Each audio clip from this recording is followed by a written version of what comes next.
Let's work together. Come on, let's work together. Right, Andy? Canned Heat, of course. That's echoing through the hallways all morning long. You could hear it probably down on the first freaking floor. It's Woodstock week. Woohoo! By the time we got to Woodstock. So let's all do acid for brunch. All right, it's Woodstock. Let's go to brunch and just trip our balls off. Yes, today's podcast is brought to you by the Wall of Sound, invented at Woodstock. Morning, Andy. Morning, everybody. It is August 14th, Monday morning, and the heat is on. Yeah, it's back in Montana. It's back in Great Falls. Beautiful weekend. It was like 70s. We had rain a little bit. It was nice. Today, 95. Tomorrow, 184? It's supposed to be, 101 tomorrow? 102 on Thursday? Hoofty. Hoofty. I mean, geez. It's August. So, of course, we have the dog days of August. Whoa, dog days. What the heck?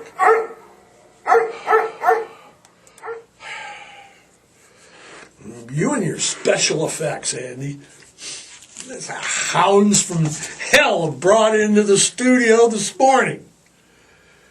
So, like I said, it'll be 100 degrees tomorrow, Thursday.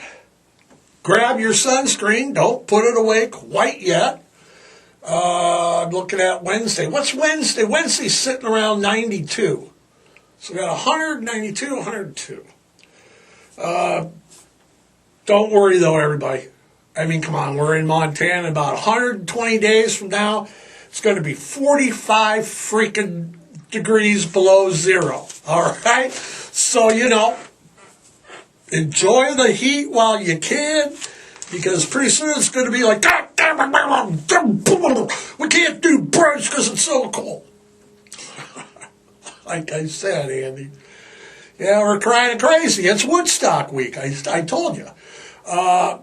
The Woodstock Music and Art Fair, commonly referred to as Woodstock, not Charles Schultz's character, the little bird on Peanuts, the bird they called Woodstock, which was named after the concert, by the way.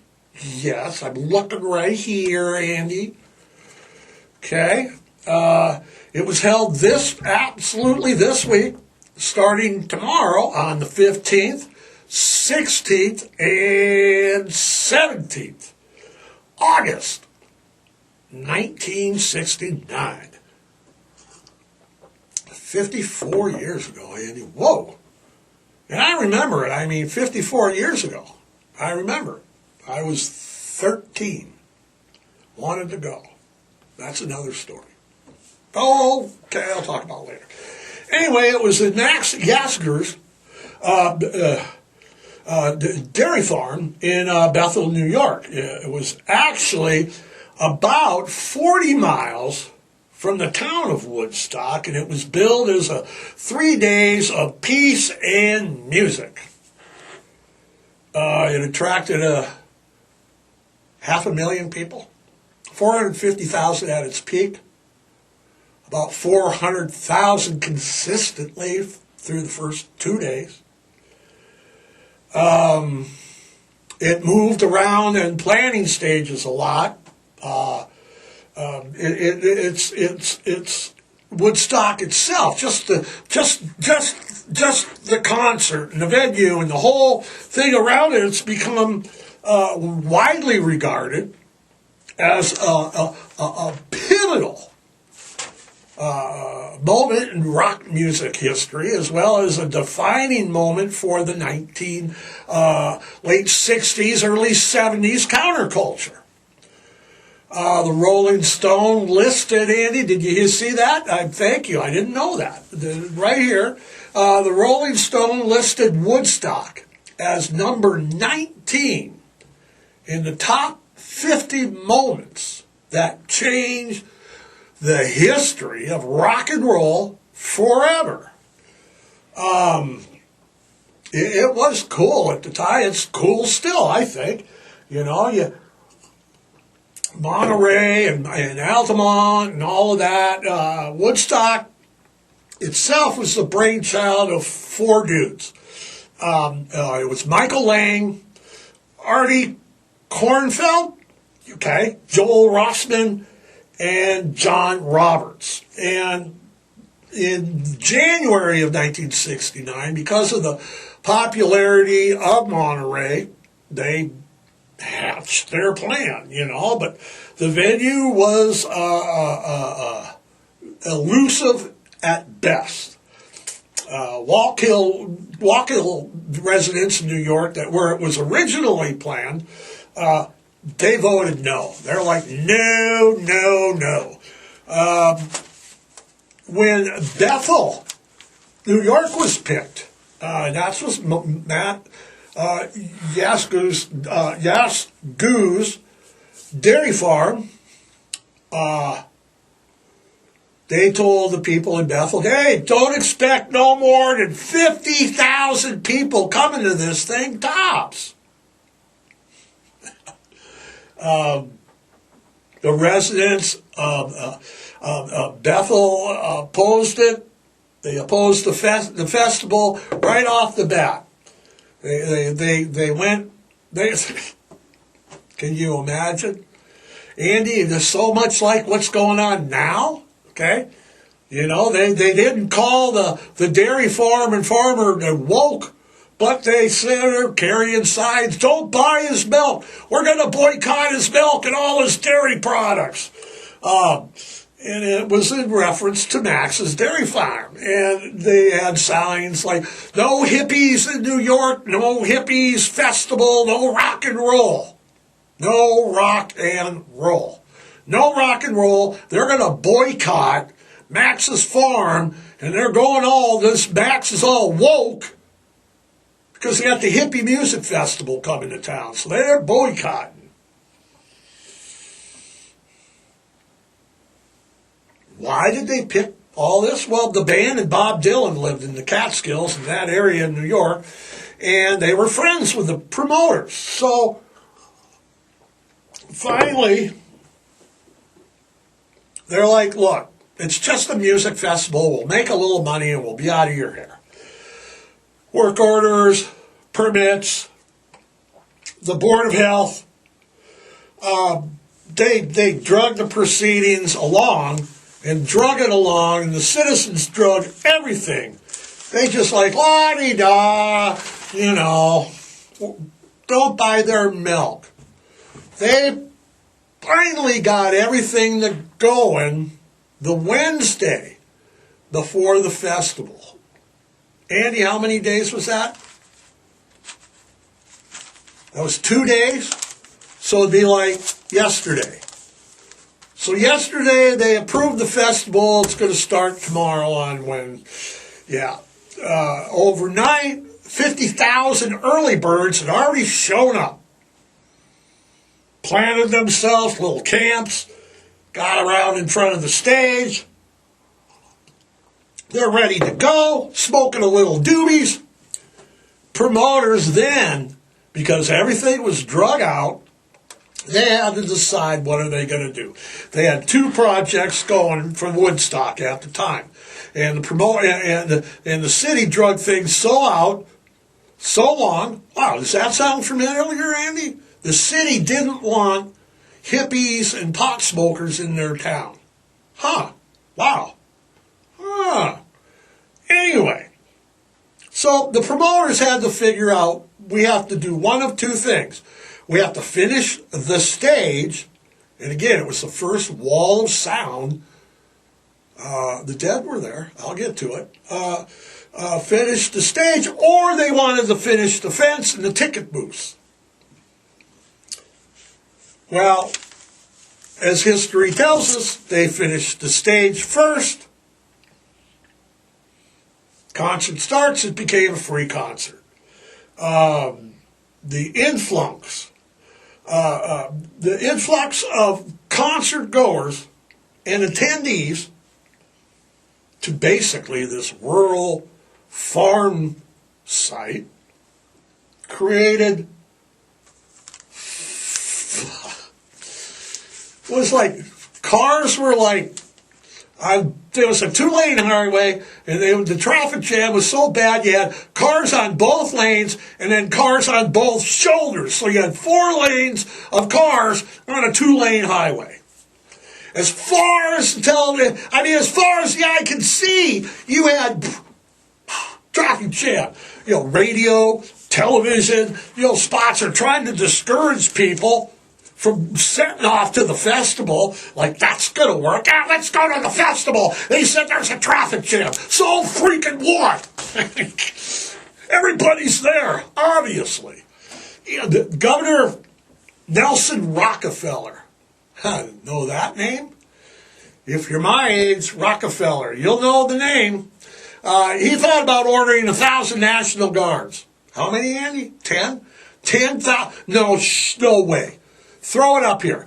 He thought about ordering the National Guard, and he's thrown up here to the festival, but was convinced by the promoters, there it is, 10,000 National Guard for dead in Ohio.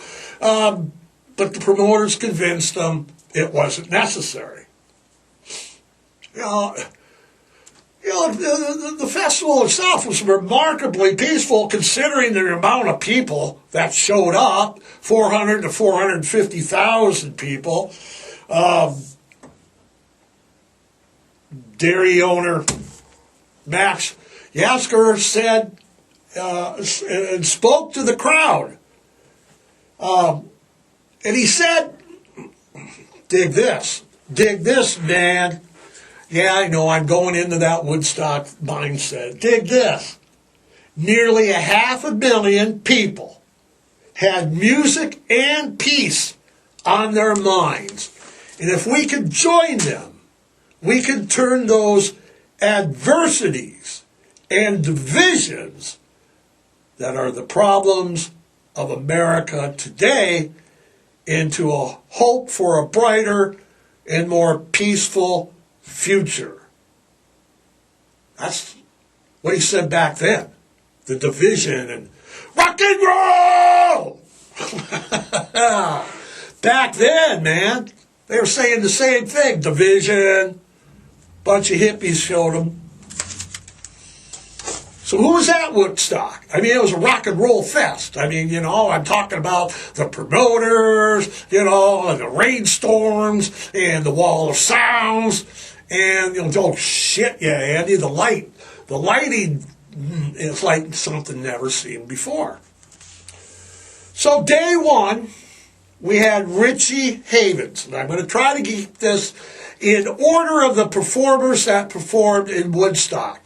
So that would be tomorrow, Richie Havens, Sweetwater, Bert Summer, Tim Harden, Ravi Shankar, Melanie, Arlo Guthrie, Joan Baez. That was your first day of Woodstock. Getting ready to go. We're going to throw day 2 at you. Quill, Country Joe McDonald, Santana, John Sebastian. Right, Andy. John Sebastian's the guy from Love and Spoonful. The Keith Hardy Band. The incredible string band. Canned Heat. Mountain. Grateful Dead. Janis Joplin. Sly and the Family Stone. The Who. And Jefferson Airplane. Holy freaking jeez. That's day 2. It's like, all right, we got rainstorms, Day 3, we're winding things down a little bit. We got Joe Cocker. She came in through the bathroom window. Country Joe and the Fish. 10 years after, the band, Johnny Winter, Blood, Sweat, and Tears, Crosby, Stills, Nash, and Young, the Paul Butterfield Blues Band, Sha-na-na, I know it, Sha-na, get a job, get a job, Sha-na-na, and winding up the day, the concert, Jimmy, he played the Star-Spangled Banner, Hendrix. Can you imagine that kind of talent today, having a festival today of that magnitude, peacefully? Tickets were $19 if you paid up front, and it turned into a free concert anyway. What's that, Andy? Andy just threw up on the screen. $19 would equate to about $110 for 3 days. Would that fly today? Could they do it? Hell no. Hell no. Ticketmaster, get a hold of it. Taylor Swift is seeing concerts for $1,000. You have to join fan clubs and all. It's freaking crazy. You couldn't do that now. When I was going to high school in the early 70s in Missoula, concerts were different then. I mean, we had Grateful Dead, Doobie Brothers, REO Speedwagon, John Sebastian, Van Halen, Boston, whoever came to Missoula, all right? We'd go to the concert venue, buy our tickets, go in and run up to go wherever you want. Bingo, you're there. You're ready to rock. Smoking dope, throwing frisbees around and beach balls. All right, we're fucking at Led Zeppelin. Great. In 1976, me and some buddies from high school went to see Led Zeppelin. Okay, drove from Missoula over to Seattle. I believe it was at the Seattle Civic Center, and I don't believe the building's there anymore. Okay, it was on a Saturday night. We got there on a Thursday around 2 o'clock. Already there was 100 people camping out, ready to go. So what did we do? Set up camp and waited to get tickets and see Led Zeppelin. Was it worth it? Was it worth it? Yeah, it was worth sitting camping on the sidewalk for 3 weeks. It's so complicated and different now. It's a pain in the... I went to see the Rolling Stones, and I seen Paul McCartney in Missoula, both when they were at the Washington Grizzlies Stadium. You had to sign up for fan clubs, register for this with Ticketmaster. You had to plan for months ahead of time. Do all these hoops and get together. I know it, and now it's just not even a guarantee. Taylor, I'm hearing people going to Taylor Swift concerts, and they're paying, I paid $10,000 for a concert, and she's not even there. We saw Zeppelin for $10 in 1976. $10. And we sounded like you guys now.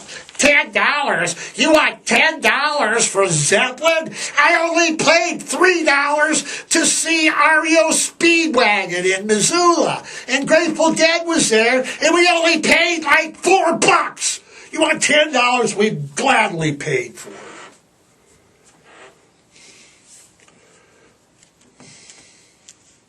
No, Woodstock, it's one of the biggest music festivals of all time. It set itself apart. It's a cultural touchstone for the late 60s, carrying over to the early 1970s culture. It spawned the phrase Woodstock generation, which became a common phrase. I guess I'm part of it. I was 13. And like I said, like I said earlier, it was a peaceful, it was remarkably You had 450,000 people. No one was getting in trouble. There was thousands of people, hundreds of thousands of people. Weather was crap, rain, they had playing in the mud. Canned heat was fabulous.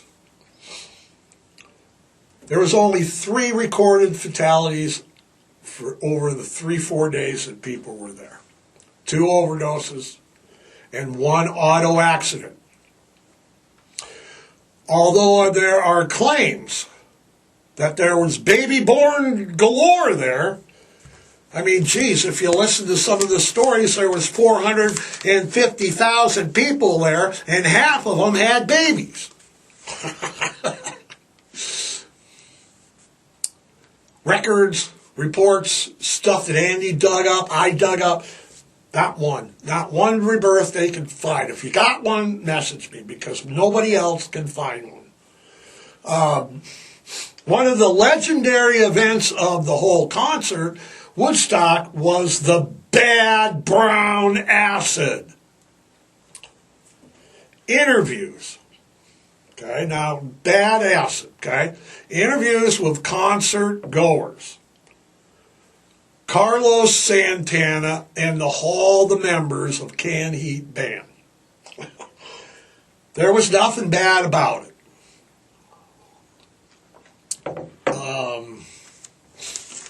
Reports say, Carlos Santana, they say if you watch the concert footage of Canned Heat, you can tell they're tripping their balls off. Reports say it was fresh, it was very powerful, it was strong, it wasn't bad. It's just the people that were taking it had no experience with psychedelics. They couldn't freaking handle it. Their minds were just boom. They couldn't handle it. They were flipping out. Kids that had never taken LSD, they're like, I smoked one part of a joint at brunch. Here's some acid. Take that. Oh my God. You look at the videos of Santana, Canned Heat playing, they were all interviewed, they took the brown acid. I remember growing up in Missoula, it was about, Andy, it was like in 1975, I was a senior. There was a group of us, our group. We got a hold of some clear light window pane. And it wasn't my first rodeo doing acid in the 70s, and you've watched the videos, okay? It wasn't my first acid. It wasn't my first rodeo, but it looked different. It looked different. It was, it's like shiny, and it kind of looked wet. And it was just like, is this really acid? We all took our, it's like there are 9 or 10 of us. We all took it. And it was so fresh. And it was so powerful.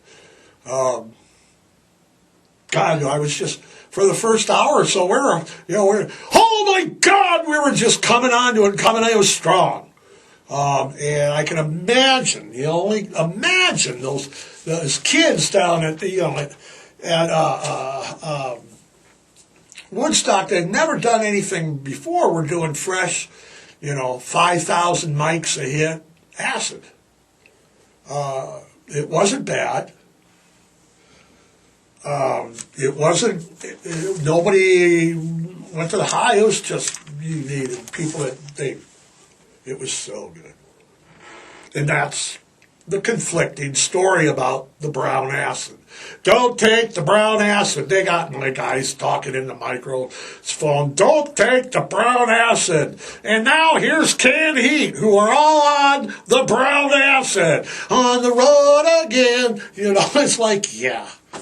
And, the bands that could not make it to Woodstock that were invited, Strawberry Alarm Clock, Iron Butterfly. I mean, it's like the Beatles. The Beatles were invited. They said no, they were recording Abbey Road. The Rolling Stones invited. Then Keith just had his kid. The Byrds were invited, Chicago.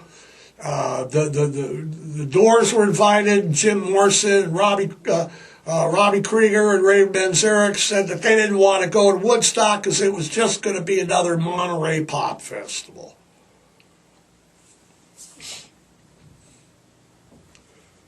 Dylan didn't go. Did you hear me mention him? He is a local. He didn't want to play. Ian Anderson, Jethro Tull. Jethro Tull declined to play because Ian Anderson, quote unquote, didn't like hippies, was worried about everybody smoking pot and nudity. Nudity. He was worried about nudity. Led Zeppelin declined. They didn't want to share billing with whoever for 3 days.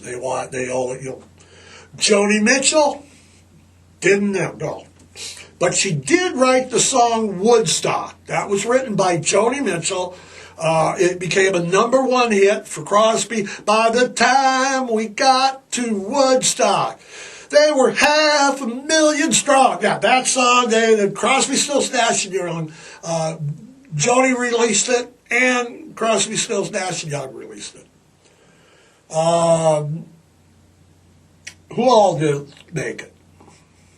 Who else didn't make it? No, I did not make it, Andy. I did not make it, and it wasn't for lack of trying. That summer was 1969. It was the first summer that Mom and Dad had divorced, and I was in Detroit, in Farmington Hills.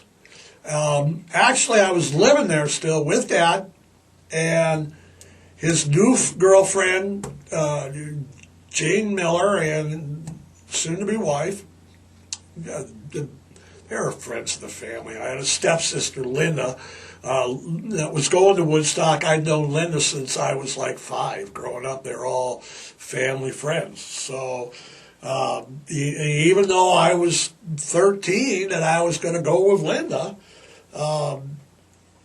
my parents thought that it was kind of a big hoop-de-la about nothing. It was a big deal about a bunch of music. It's an art festival and like that. So, you don't really need to go. Linda went with a bunch of girls, a bunch of her girlfriends, and so I couldn't go.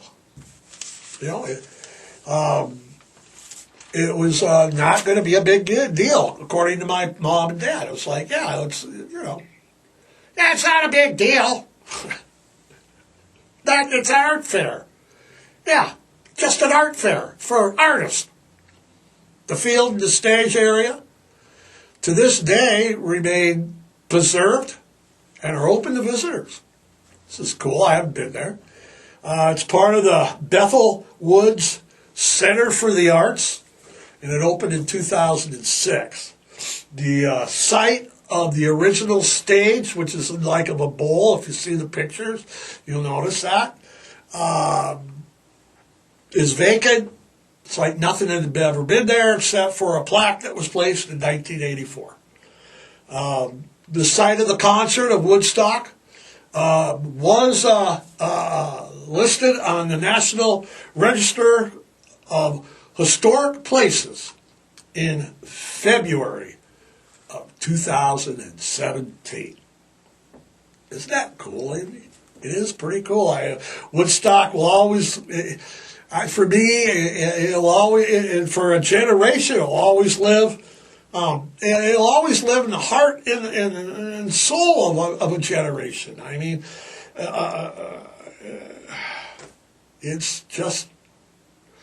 it was just how things were back there. And it was a defining moment, the end of the 60s. It was like how we were going to roll into the 70s. And roll we did. I've talked about shows about the early 70s. It was kind of launching. The bands that came, even the bands that didn't come, so, it's been made in the movies. It's been, got 2 record albums, countless movies, countless references in television, books. Like I said, Woodstock, the Charles Schulz bird, is in honor of Woodstock. I mean, it's everywhere. It defined a generation. It defined a culture, and I'm kind of glad to be part of that, you know. The music that I play, the way that I dress, the way that I view politics, the way that I live my life could all be traced back to things that I learned growing up in the culture and the era that I grew up in. So, Andy, there it is. Yeah, let's Woodstock! Yes, sir. Yes, sir, man. It was, I got goosebumps just talking about, you know. Watch videos. I will post some videos this week on Facebook. Watch some of your videos. Watch Santana. Watch Canned Heat. They're both good watches. So is the Dead, actually. 10 years after. Yep. Joplin. Yep. They're all good. They're all good. So, what else, Andy? What else is going on? Federal help. Yep. Hawaii. Hawaii's burning up, people. I mean, it's bad over there. You know, federal help is on the way for the Hawaiian island of Maui, where wildfires have killed over 100 people as of this morning, torched thousands of acres, destroyed whole freaking towns. Got reports of visitors and residents just running down the mountains and jumping into the ocean. Imagine the poor dogs, like just broken freaking hearted. The officials in Hawaii have painted a picture of absolute destruction in the historic town of Lahaina. Reporters asked the Lahaina's mayor, Richard Bison, about the devastation. His heartbreaking reply was, I'm telling you, none of the town is there. It's all burned to the ground. Bodies have been found in cars, in the streets, leaning against buildings, because of the situation is so dangerous. Search and rescue teams still haven't really been able to get in there until like this week. It's only 80% contained. They're not going to be able to get in there until everything, fire lines are secure and there's a safety access. Now, we have a line, a direct line that you can call and donate directly. Andy, we got the Maui Food Bank. Get your pens out, everybody. Come on, get your pen and paper out. Come on. You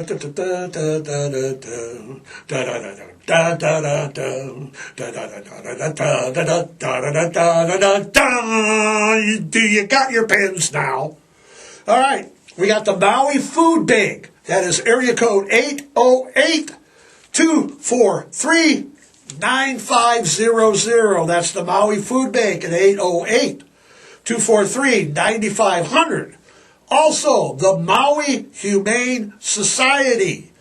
That is area code 808-877-3680. That's Maui Humane Society.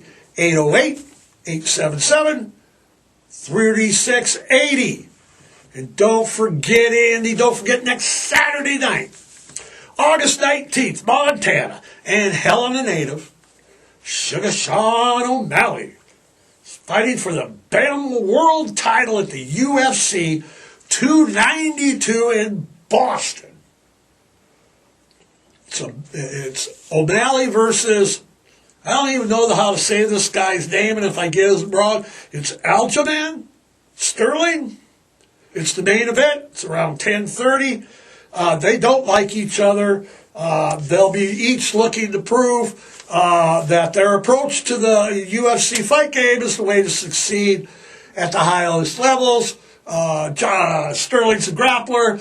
O'Malley's going to kick his. I think I'm going to take O'Malley. Like I said, it's it could be the biggest sports story of the summer, Andy. Do you think? Maybe. It's UFC 292 next Saturday. Main event be about 10:30 our time. Andy says we're done. Hope you enjoyed Woodstock. Maybe you learned a little something. It was a kick-ass concert. Remember to spay and neuter, everybody. Adopt, don't shop. Rescue, foster, get involved somehow. Volunteer, donate. Hey, how about this? Adopt a shelter pet today. Until next week, and that'll be our sports fall football prediction spectacular. See you next Monday. Have a good week. Stay cool out there. Later, everybody.